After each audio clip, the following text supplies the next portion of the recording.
We tried and tried and tried. Sandra Bullock reveals Hollywood didn't trust her ideas until Clint Eastwood swooped in to bring her dream to life with an Oscar win. Sandra Bullock's entry into the major leagues wasn't an overnight success. The girl who made a sensational breakthrough in The Demolition Man already had the early 1990s to her advantage. However, the more successful Speed, 1994, was what ultimately decided her Hollywood fate. Before she slammed into the 21st century with the fantastic Miss Congeniality, the decade went swimmingly despite some dud sequels and super action thrillers. The connection between the 2001 movie, the 2010 Oscar victory, and the subsequent Academy Award nomination 4 years later is clear. But what one overlooks is that Bullock's uncanny ability to bring life to a script that would otherwise be lifeless is what propelled her to stardom in the first place, and it was she who saw the potential of yet another Oscar-nominated movie, $1 Million Baby, which was released in 2004. I should take the backseat as well. After the actor's career-ending sexist comments, a scene from Sandra Bullock's $298 million film starring Matt Damon was removed. Sandra Bullock said she regrets having a millionaire baby. It doesn't happen often when a great tale is given to a similarly great Oscar-winning actor, who then does everything in their ability to get the script produced.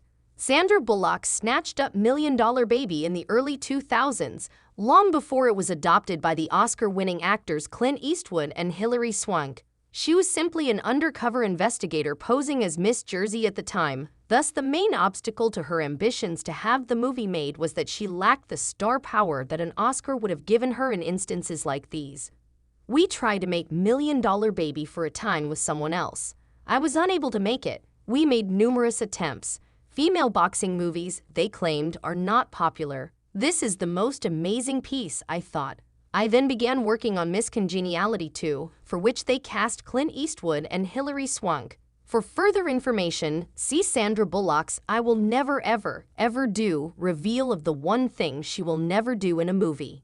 The Oscar victory that made headlines the following year undoubtedly infuriated Sandra Bullock to the point where she would have destroyed the minds of Hollywood producers who had initially rejected her concept. However, the always kind actress only said, "When things like that happen, that's the way they're supposed to be." Later, publications would portray her tragically lost chance to win an Oscar as her own fault, claiming that she had rejected the script because she didn't recognize the potential of the subject. Bullock dismissed this claim as total rubbish. Read further. After defeating Angelina Jolie and Scarlett Johansson for the role, Sandra Bullock was unsure if her $723 million movie would succeed. It didn't sound like a movie that would appeal to audiences. The actress's Academy Award victory for The Blind Side, 2009, did, sooner rather than later, cause the entire industry to do a major double take.